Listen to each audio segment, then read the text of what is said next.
From cheers of the fans to the crack of the bat, learn it all from Jimbo, Gabe, Mike, and Matt. Giving thoughts on all public teams, whether times are boom or if they are lean. Hero players that you should know, not only the good things, highs and the lows. Here it is, we're ready to go. Please enjoy the podcast. On with the show. Good morning, good evening, and good everything in between, and welcome to the podcast. I'm your host, Jimbo Bernicki, and I'm joined as always by Mr. Gabe Lorman. How you doing, Gabe? Still reeling from the effects of the midnight matinee we did over the weekend. My sleep schedule still not 100% back to normal, but I am powering through it, ganbare, with the best of my ability. And I mean, the game itself was really stinking good. Go watch! Yeah, we always go watch. We've got all the games uploaded, a lot of runs scored, a lot of drama, and we have a lot to get to today. All-star stuff, big news going on. Let's get right into it. Gabe, what is our top story this week? Catching up from the start of last month, the Interleague Awards have finally been announced. Congrats to Tatsuru Yanagimachi, who pockets 2 million yen for his MVP award, and pitcher Tomohisa Ozeki, who gets 1 million yen for Pacific League Outstanding Player. Yanagimachi batted .397 across all 18 games, and Ozeki went 2-0 over 3 starts with a minuscule 0.78 ERA. Both players are from the Hawks, whose 12-5-1 record means they won the Interleague title and 30 million yen to split. How's that for some incentive? The awards were given out last week in Fukuoka. And just announced today are the monthly MVPs for June. Congrats to Hawks starting pitcher Levon Moinello and Buffalo's outfielder Ryoma Nishikawa for their fantastic months. Moinello went 2-0 in 4 starts, striking out 42 batters over 30 innings with a .9 ERA. Nishikawa batted .357 over 21 games with 2 home runs and 16 RBI. It's Moinello's 3rd monthly MVP and Nishikawa's 1st since joining the PL. Both players are pocketing 500,000 yen for their efforts. And about how much is 500,000 yen? Is that about $5,000 each? Yeah, more or less. That's nice. That's pretty good for a month's work to extra bonus pay for your services. Very nice. Back to Tatsuru Yanagimachi from earlier, Ryota Mochizuki for Pacific League Insight had a fun trivia tidbit. The team of the Interleague batting title winner went on to finish 1st or 2nd in the Pacific League each of the last 3 seasons. That'd be Yutaro Sugimoto and the pennant-winning Oryx Buffaloes in 2022, Kensuke Kondo and the pennant-winning Hawks in 2023, and Shun Mizutani and the Hokkaido Nipponham Fighters in 2024, who finished 2nd. And go look where the Hawks are in the standings right now. Bodes well for the birdies. Whoa.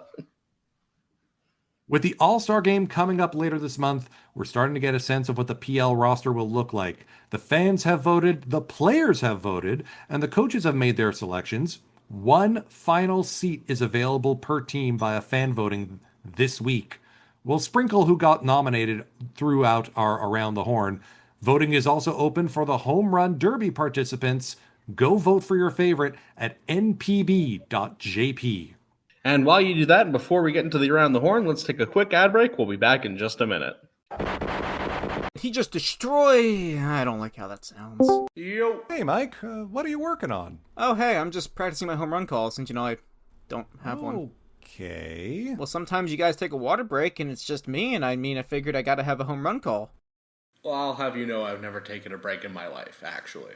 No, you make a good point. I'll just listen in. Alright, how about this? That ball is out. No, Philadelphia has that one on lock.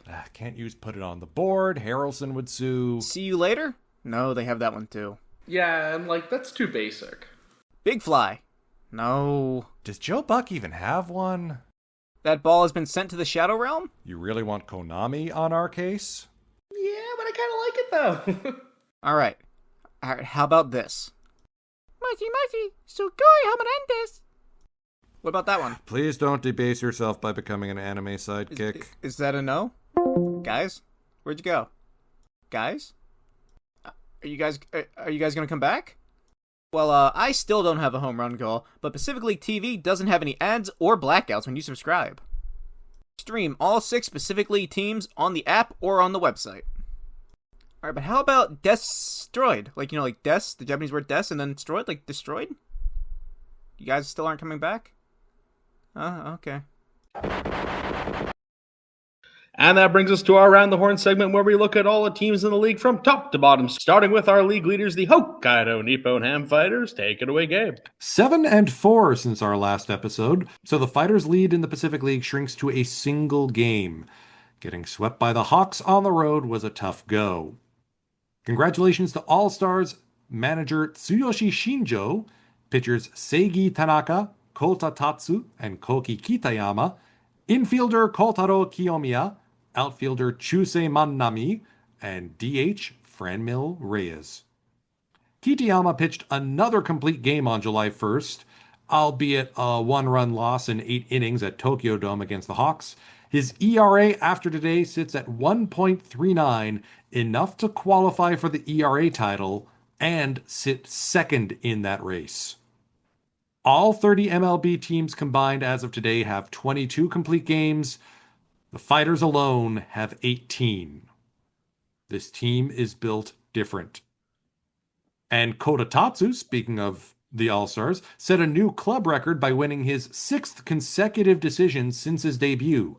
He almost lost that streak on our Midnight Matinee, but hung on for dear life and took a no decision. Go see the archived stream from the weekend for that one. And part of the reason? Franimal. Reyes now leads the league in home runs with 17 and RBI with 51. He's hit 2 grand slams over the last 4 days. Just needs to leap over 6 guys in the batting race for the Triple Crown. Could happen.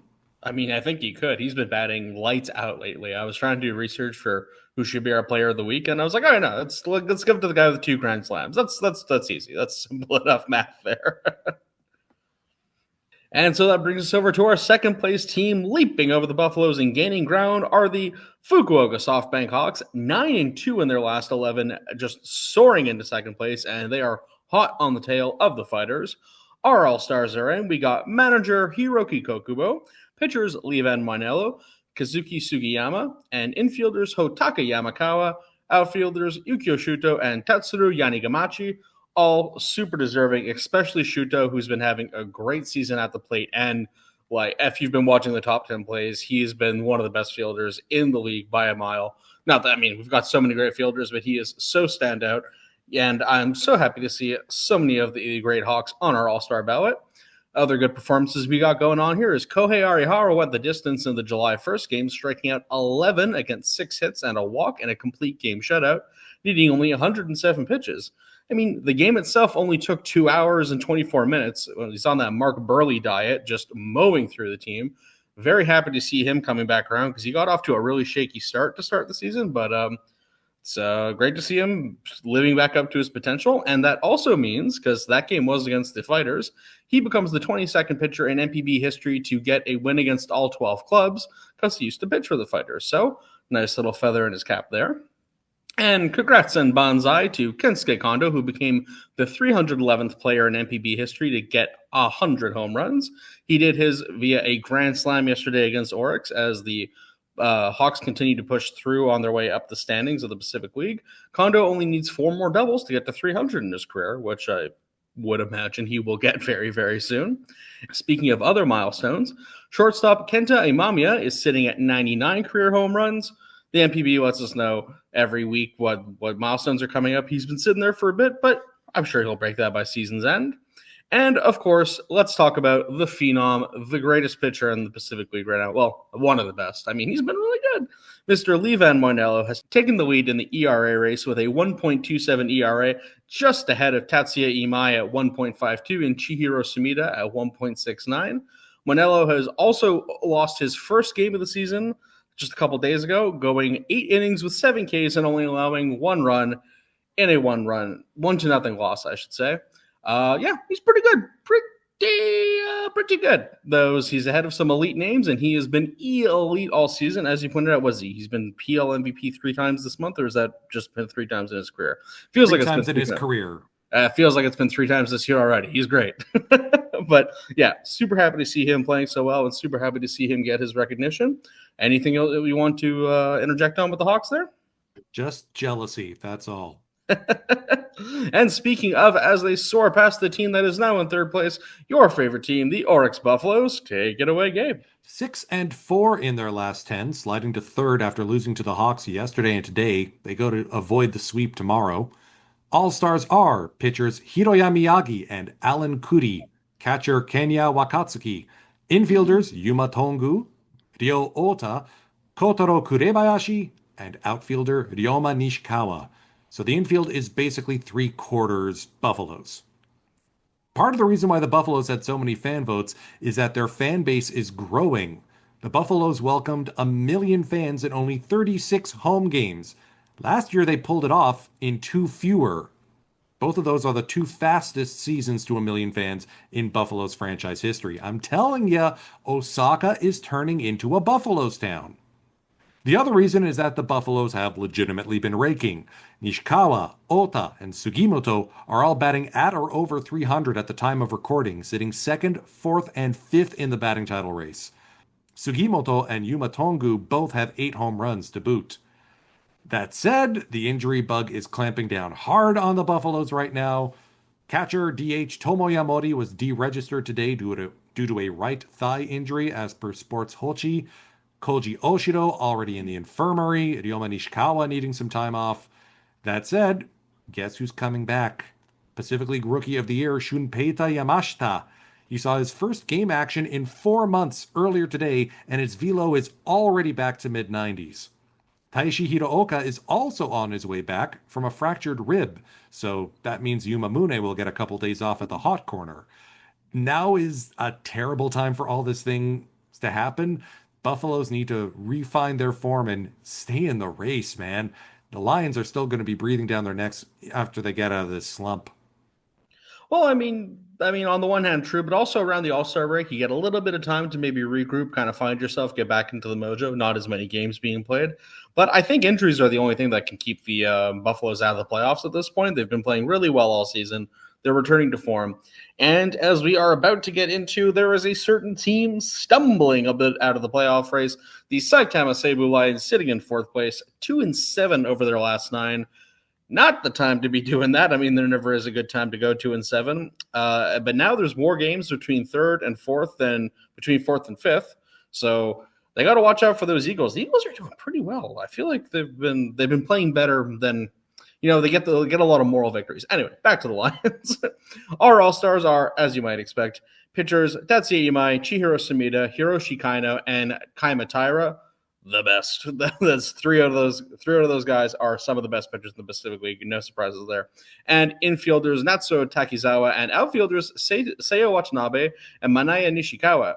Just a quick note on that. I saw Watanabe has some of the most votes in the Pacific League, which is really cool for the rookie. And Nishikawa has been such a revelation this season. I mean, he was decent before, but he is, like I said before with Shuto, there are so many good center fielders in the Pacific League right now. You can make a really easy case for both of them to be Gold Glovers.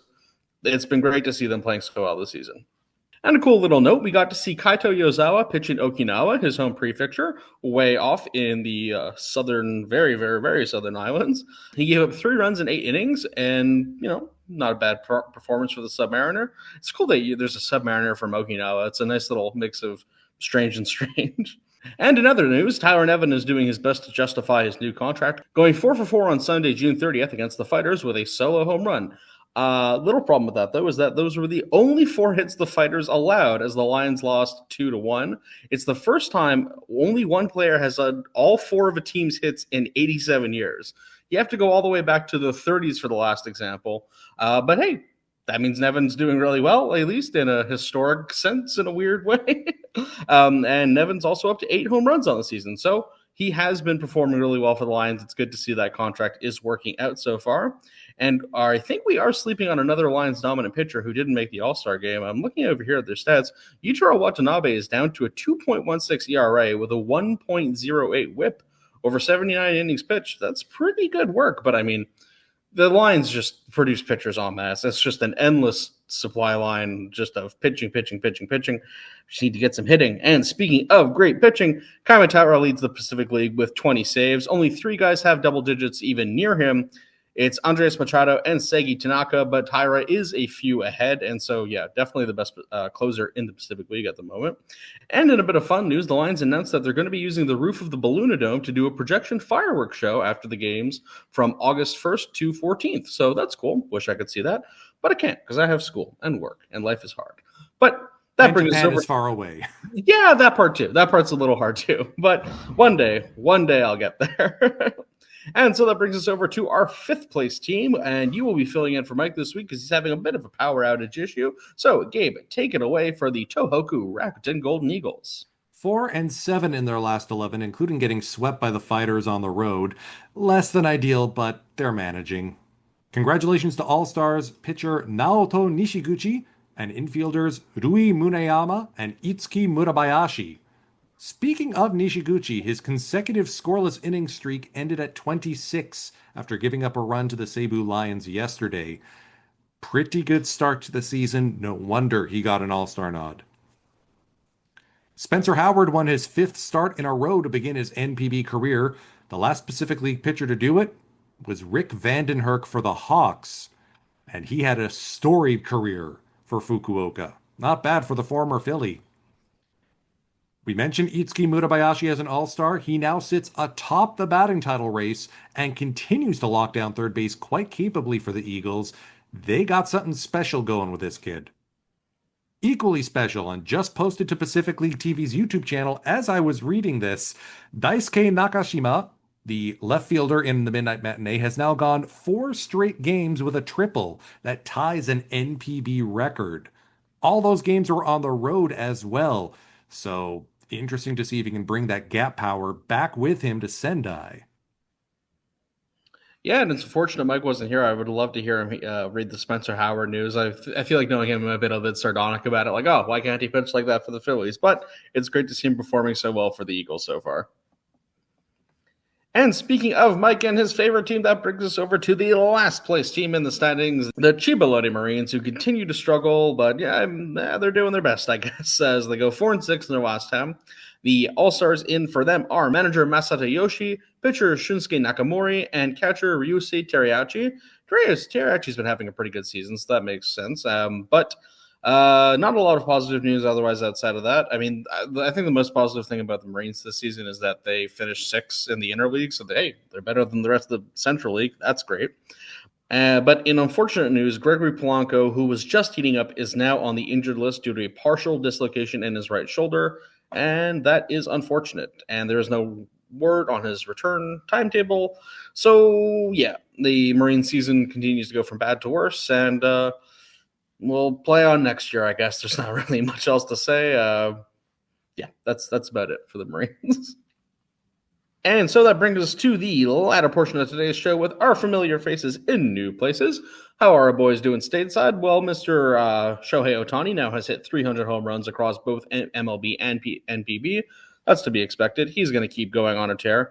I would imagine he's going to become the all-time leader between the two. I think who is the all-time leader between the two? It's got to be what's his name, right? Matsui?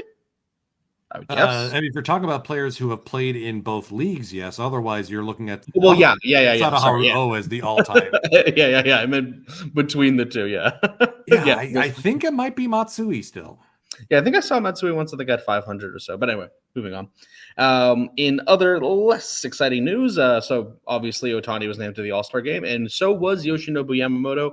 But Yamamoto has elected to not play in the All-Star game after he had a very bad outing this week against the Brewers, I believe. It was the shortest outing of his career, giving up a couple runs. Didn't even get through 1 inning of work. So I don't know what's going on. Maybe it's a physical thing or a mental thing. But, hey, if he needs the time off, he needs the time off. But in good news, Mr. Yu Darvish is back. The former Pacific League MVP is finally back in action.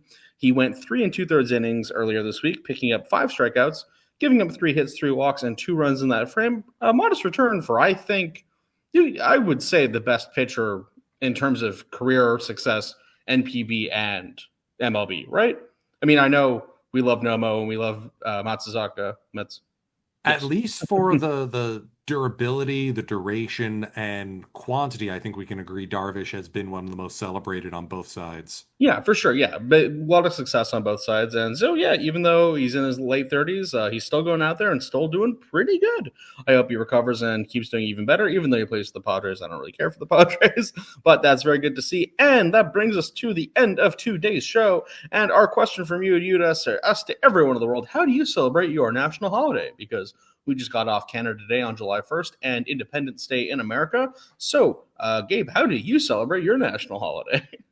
So I had a bunch of chores that I needed to do. And so I set aside that day basically for doing them. I cooked dinner. I think I made sloppy joes that day. Not exactly like true Canadian, but I had the ingredients. The missus had a craving, so I happily indulged in. Oh yeah, they came out good. Yeah, that sounds awesome. For me, I'm weird in that I get two national holidays. All Uh, right, because Saint Jean Baptiste Day. yeah, exactly. Because there's Quebec Day, basically.